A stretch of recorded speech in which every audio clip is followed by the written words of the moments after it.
સુરત મનપાના સફાઈ કામદારોનું મોટું કારસ્તાન સામે આવ્યું છે। કામદારોનું આ મોટું કારસ્તાન સામે આવ્યું છે। સમાચાર પ્રાપ્ત થયા છે મનપાના સફાઈ કામદારોનું આ કારસ્તાન લોન લેવા બેંકમાં આપી પાલિકાની નકલી એનઓસી તો નકલી એનઓસી આપીને રૂપિયા 10 લાખની લોન લીધી। સુરતની અઠવા લાઇન્સ પોલીસે 4 લોકોની ધરપકડ કરી છે।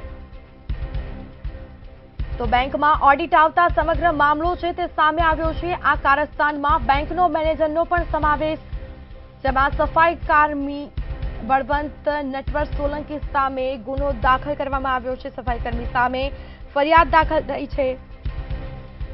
सफाई कर्मी बळवंत नटवर सोलंकी सामे गुनो दाखल थयो।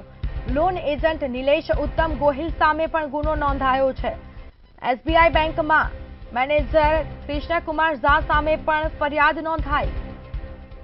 तो सफाई कामदारोनुं आ मोटुं कारस्थान जोवा मळ्युं छे। नकली एनओसी आपीने रूपिया 10 लाखनी लोन लीधी।